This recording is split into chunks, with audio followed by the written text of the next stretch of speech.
അപ്പോൾ നമ്മുടെ Christmas exam ഒക്കെ അടുക്കാറായിട്ടുണ്ട്. ഇനി വളരെ കുറച്ച് ദിവസങ്ങൾ മാത്രമേ ബാക്കിയുള്ളൂ. ഇങ്ങനൊരു കാര്യം പറയുമ്പോൾ നിങ്ങളുടെ മനസ്സിലെല്ലാവരുടെ മനസ്സിലും ഒരു മിക്സഡ് ഫീലിംഗ് ആയിരിക്കും വരുന്നത് അല്ലേ? അപ്പം ഈ ഒരു അവസരത്തിൽ മിസ് ഒരു ക്വസ്റ്റ്യൻ ചോദിക്കുകയാണ്.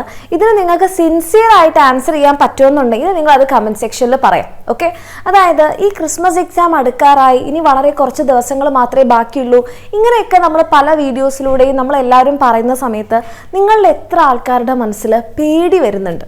ഓക്കെ, ഞാൻ എത്ര ആൾക്കാരുടെ മനസ്സിൽ റിലാക്സ്ഡ് ആയിട്ടുള്ള കുഴപ്പമില്ല, റിലാക്സ്ഡ് എന്ന് പറഞ്ഞാൽ ഭയങ്കര കൂൾ മൈൻഡ് അല്ലെങ്കിലും കുഴപ്പമില്ല, നമ്മളെ കൊണ്ട് ചെയ്യാനൊക്കെ പറ്റും, എക്സാം വരട്ടെ, നമ്മൾ ഫേസ് ചെയ്യും, അത് ഭയങ്കര പോസിറ്റീവ് ആറ്റിറ്റ്യൂഡോട് നിങ്ങളുടെ മനസ്സിൽ എത്ര പേർക്ക് വരുന്നുണ്ട്?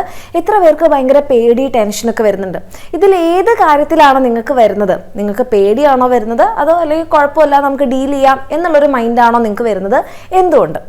അതൊന്ന് നിങ്ങൾ കമൻറ്റ് സെക്ഷനിൽ കമൻറ്റ് ചെയ്യാം. ഓക്കെ, അപ്പോൾ ഇത് എന്തിനാണ് മിസ് ഇപ്പോൾ ചോദിച്ചതെന്ന് ചോദിച്ചു കഴിഞ്ഞാൽ ഇതിൽ നിങ്ങൾക്ക് സ്വാഭാവികമായിട്ട് മനസ്സിലാവും എന്തുകൊണ്ടാണ് ചില കുട്ടികൾക്ക് ഇങ്ങനെ എക്സാം ആണെന്നൊന്നും പറഞ്ഞിട്ടും വലിയ ടെൻഷനൊന്നുമില്ല. കാരണം കഴിഞ്ഞ ദിവസം ഞാൻ ലൈവ് പോയപ്പോൾ നിങ്ങളെല്ലാവരും പഠിച്ചോ എന്നൊക്കെ ചോദിച്ചപ്പോൾ യെസ് മിസ് പഠിച്ചു, നമ്മൾ അടിപൊളിയായിട്ട് എഴുതുന്നൊക്കെ പറഞ്ഞാൽ ഭയങ്കര പോസിറ്റീവ് ആയിട്ടുള്ള ഒരു കമൻറ്റ് സെക്ഷനിൽ ഒരു ലൈവ് ചാറ്റ് ഞാൻ അവിടെ കണ്ടു. അപ്പോൾ എനിക്ക് ഭയങ്കര സന്തോഷമായി. അതായത് നമ്മൾ പഠിക്കുന്ന, അതായത് കറക്റ്റായിട്ട് ചിലപ്പോൾ സ്കൂളിൽ നിന്നാവാം, ചിലപ്പോൾ വേറെ എവിടെയെങ്കിലും ട്യൂഷനായിരിക്കാം, അല്ലെങ്കിൽ നമ്മുടെ എക്സാമിനുള്ള ബാച്ചസിനായിരിക്കാം.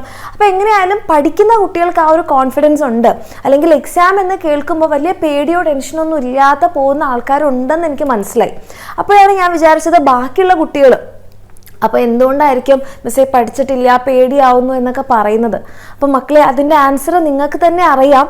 നിങ്ങൾ പഠിച്ചിട്ടുണ്ടാവില്ല, ഇപ്പോഴും പഠിക്കുന്നില്ല എന്നുള്ളതാണ് അതിൻ്റെ ഒരു റീസൺ. മിസ്സേ പഠിക്കാനേ പറ്റുന്നില്ല, ടെൻഷനായിട്ടെന്ന് പറയുന്നു. അപ്പോൾ അതിൻ്റെ അർത്ഥം നിങ്ങൾ പഠിക്കാൻ ട്രൈ ചെയ്യുന്നുണ്ട്, പക്ഷെ നിങ്ങൾക്ക് ടെൻഷൻ കാരണം പറ്റാത്തതാണ്. അപ്പോൾ എൻ്റെ കുട്ടികൾ എന്താ ചെയ്യേണ്ടതെന്ന് പറഞ്ഞാൽ, ഇപ്പം നിങ്ങൾ ഇനിയും ഇതേ ടെൻഷനോട് കൂടി തന്നെ മുന്നോട്ട് പോയിക്കൊണ്ടിരുന്നാൽ നിങ്ങളുടെ ഹെൽത്ത് മോശമാവും. അതായത് നമ്മൾ ഓവർ സ്ട്രെസ്ഡ് ആയിട്ട് നമുക്ക് ബുദ്ധിമുട്ടുണ്ടാവും. അപ്പോൾ എൻ്റെ മക്കൾ എന്ത് ചെയ്യുക? ഇത് നിങ്ങളുടെ തല വെട്ടുന്ന കാര്യത്തിലുള്ള എക്സാം ഒന്നുമല്ല. ഇനിയുള്ള ദിവസം നിങ്ങളെ കൊണ്ട് പറ്റുന്ന അത്രയും പഠിക്കുക. അങ്ങനെയാണെന്നുണ്ടെങ്കിൽ ഇപ്പോൾ ഉള്ള ടെൻഷൻ്റെ പകുതി നമുക്ക് കുറഞ്ഞു കിട്ടും. ഓക്കെ, ബാക്കിയുള്ളത് നമ്മൾ എക്സാം ടൈമിൽ യൂട്യൂബ് ലൈവ് ക്ലാസ്സും കാര്യങ്ങളൊക്കെ കണ്ടാൽ നമുക്ക് സെറ്റാക്കാൻ പറ്റുന്നതേ ഉള്ളൂ. ഈ ഒരു കാര്യം എൻ്റെ മക്കൾ മനസ്സിലാക്കുക. അതായത് ഇപ്പോൾ നിങ്ങൾ കമൻറ്റ് സെക്ഷൻ നോക്കിക്കഴിഞ്ഞാൽ നിങ്ങൾക്ക് പലതരത്തിലുള്ള കമൻറ്റ്സ് കാണാൻ വേണ്ടി പറ്റും. അതിൽ കുറച്ച് പേർക്കെങ്കിലും വലിയ കുഴപ്പമില്ല, എക്സാം എഴുതാൻ ടെൻഷൻ ഇല്ല എന്നുണ്ടെങ്കിൽ അത് അവർ പഠിച്ചത് കൊണ്ടാണ്, അല്ലാണ്ട് അവർ ഭയങ്കര മോട്ടിവേറ്റഡ് ആയി അങ്ങനെ മോട്ടിവേഷൻ കൊണ്ടിരിക്കുന്നതല്ല. അവർ പഠിച്ചിട്ടുള്ള കോൺഫിഡൻസ് ആണ് അവരുടെ പേടി ഇല്ലാണ്ടാക്കിയത്.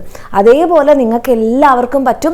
അപ്പോൾ ഇത്രയും ആയില്ലേ മിസ്, ഇനി കുറച്ച് ദിവസങ്ങൾ കൊണ്ട് പഠിച്ചിട്ട് എന്താകാനാ? അങ്ങനെ ചിന്തിക്കരുത്.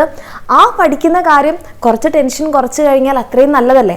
ആ പഠിച്ച കാര്യങ്ങൾ കൊണ്ട് നിങ്ങൾക്ക് കുറച്ച് മാർക്സ് കിട്ടുകയാണെങ്കിൽ നല്ലതല്ലേ? അങ്ങനെ ഒരു പോസിറ്റീവ് നോട്ടോട് കൂടി തന്നെ എൻ്റെ കുട്ടികളെ ചിന്തിച്ച് ഇനിയുള്ള ദിവസങ്ങൾ തീർച്ചയായിട്ടും നല്ല രീതിയിൽ പഠിക്കുക. അതിന് നിങ്ങൾക്ക് പഠിക്കാൻ എങ്ങനെയൊന്നും അറിയില്ല, ഇവിടെ തുടങ്ങണമെന്നൊന്നും അറിയില്ല എന്നാണെങ്കിൽ നിങ്ങൾക്ക് നമ്മുടെ എക്സാമിനറിൻ്റെ ബാച്ചസിൽ അഡ്മിഷൻ എടുക്കാം. നിങ്ങൾക്ക് വേണ്ടിയിട്ടുള്ള ക്ലാസ്സുകൾ ഓൾറെഡി ഉണ്ട്, നോട്ട്സ് ഓൾറെഡി ഉണ്ട്, ക്വസ്റ്റ്യൻസ് ഓൾറെഡി ഉണ്ട്. നിങ്ങൾക്ക് എന്താണോ വേണ്ടത്, നിങ്ങൾക്ക് എത്രത്തോളം ചെയ്യാൻ പറ്റും, അതിനനുസരിച്ച് എന്ത് ചെയ്യാം? നിങ്ങൾ ഒത്തിരി പ്രഷറൊന്നും കൊടുക്കാതെ നിങ്ങളെ കൊണ്ട് പറ്റുന്ന അത്രയും കവർ ചെയ്തിട്ട് പോവാം. ഓക്കെ, അപ്പോൾ താല്പര്യമുള്ള മക്കൾക്കാരെ നമ്മുടെ ബാച്ചിൽ അഡ്മിഷൻ എടുത്ത് പഠിക്കാം. അതല്ലാത്ത രീതിയിൽ നിങ്ങൾ പഠിക്കുന്നുണ്ടെങ്കിലും ഒക്കെ ഒരു കുഴപ്പമില്ല, പക്ഷെ പഠിക്കണം. കുറച്ച് ദിവസമല്ലേ, ഇനി പഠിച്ചിട്ടൊന്നും കിട്ടാൻ പോകുന്നില്ല, ഇതങ്ങ് പോട്ടെ, അങ്ങനെ കളയരുത്. ഇനിയുള്ള ഓരോ ദിവസവും ഓരോ നിമിഷവും എൻ്റെ കുട്ടികൾ എന്ത് ചെയ്യുക?